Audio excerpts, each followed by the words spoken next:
Hola seguidores, ¿cómo están? Acá estoy de nuevo con este tema porque en la subida anterior, quizás lo vieron, había habido un problema de sonido. Básicamente me olvidé de bajar el sonido de la música y la segunda mitad del video no se entendía nada. Así que le mando un saludo al señor Fernando Vivo, que aportó a este canal para que hablemos de un tema muy particular, un tema que podemos decir ochentoso, noventoso, que es el Cóndor 2 y el Cóndor 3. ¿Por qué puse Cóndor 3 en el título de este video? Porque él menciona, pregunta, la posibilidad de desarrollar un vector táctico actual, o sea, para el siglo XXI en las condiciones actuales. ¿Cómo afectaría eso, digamos, las relaciones con otros países desde un punto de vista geopolítico, particularmente los países de la vecindad? Bueno, para entender de dónde nace el Cóndor 2, tenemos que remontarnos no a la década del 80, sino a un tiempo bastante anterior, que sería la década del 60, mediados de esa década, particularmente durante la presidencia de Juan Carlos Onganía, el gobierno militar de Onganía, en el cual se empiezan a desarrollar vectores de lanzamiento de cargas útiles. Al principio de manera bastante modesta, son vectores que apenas tienen 40 kilómetros en altura, o sea, llegan a 50, 55, 60, 80, hasta que en el año 1969, que es el lanzamiento a más de 100 kilómetros de altura de un animal vivo que vuelve a tierra en condiciones más o menos aceptables, digamos.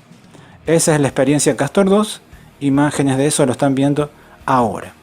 Debido al éxito de estos primeros vectores, la Fuerza Aérea se pone cada vez progresivamente un poco más, digamos, ambiciosa en los resultados que quiere obtener, y a finales de la década del 70 se proyecta un lanzador táctico, o sea, un vehículo táctico, con alcances que van desde los 400 a los 450 kilómetros, pero que el objetivo final es llegar a los 1000 kilómetros de alcance con una carga útil de al menos 1,4 o 1,5 toneladas, es decir, 1500 kilos de explosivo, ya sea en una sola carga conformada perforante, carga de fragmentación, o también podría ser una carga útil en la forma de submuniciones, de bombetas de racimo.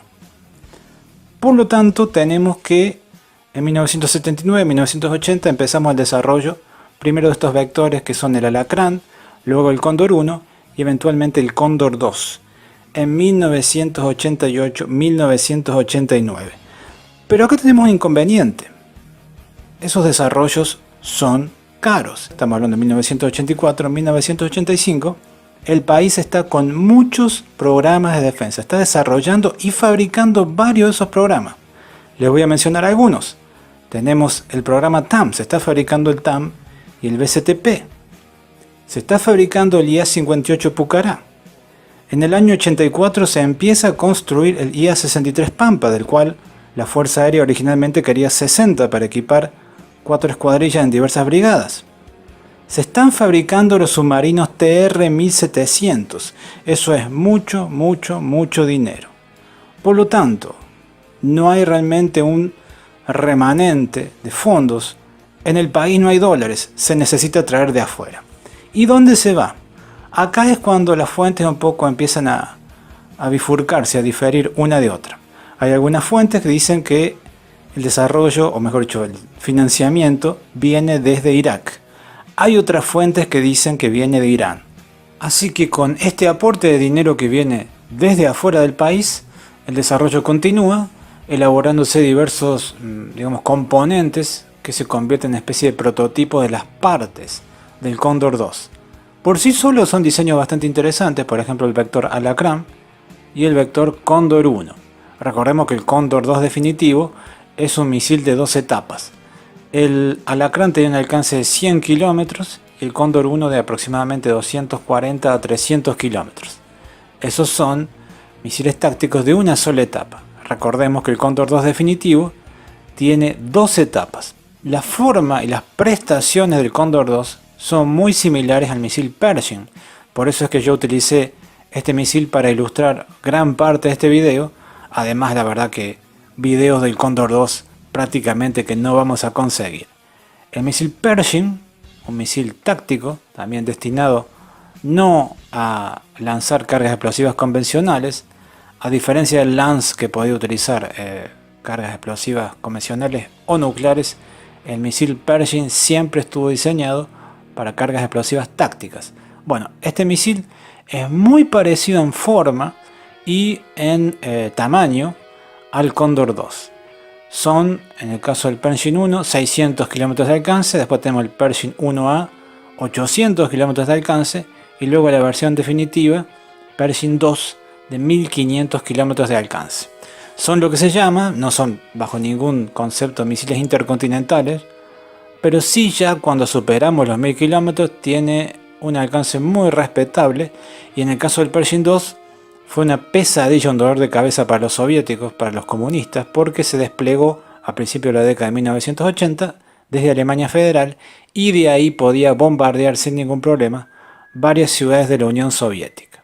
Volviendo al desarrollo del Cóndor 2, se producen esos vectores que les acabo de explicar, y en 1990 ya hay claramente una intención de que esto no va más.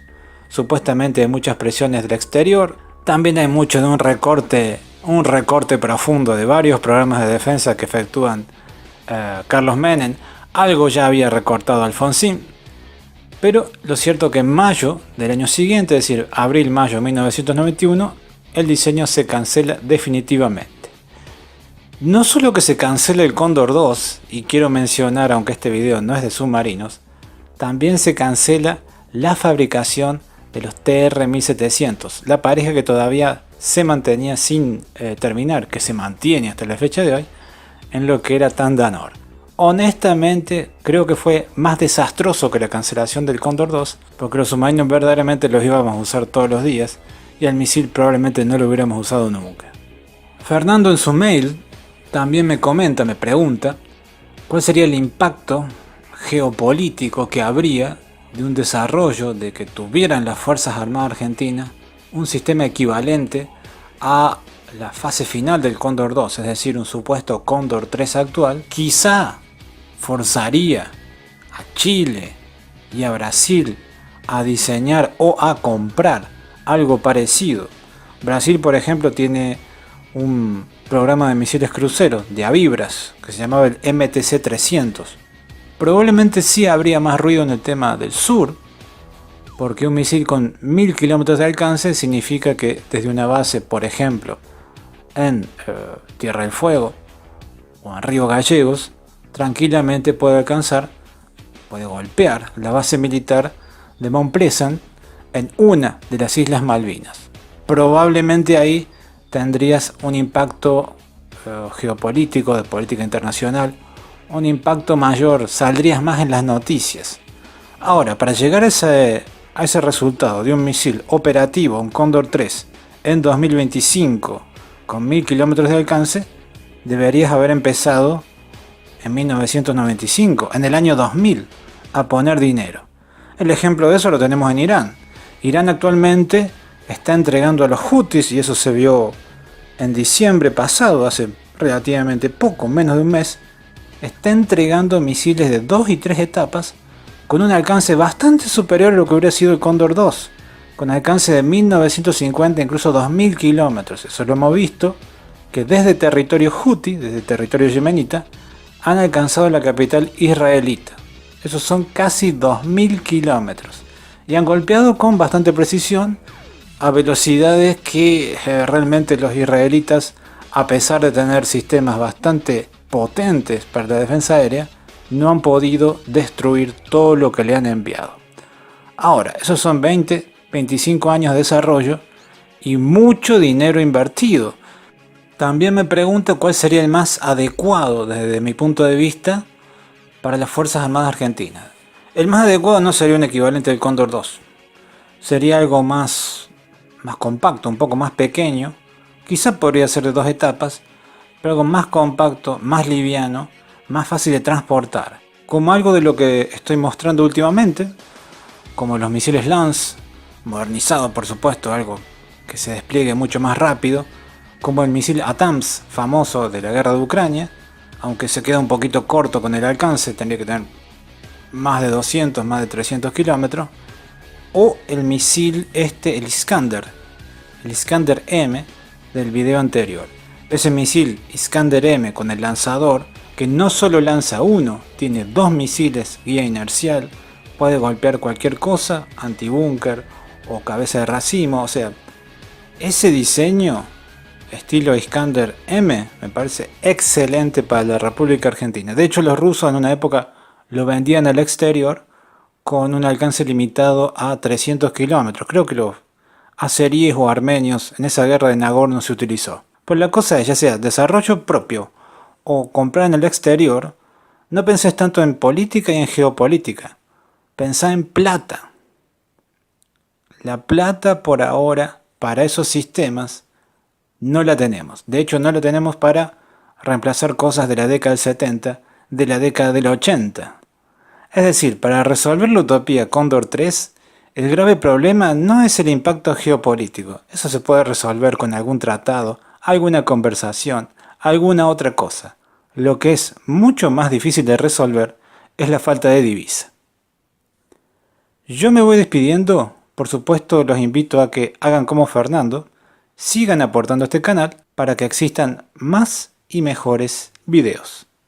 Que la pasen bien, nos veremos la próxima. Hasta luego.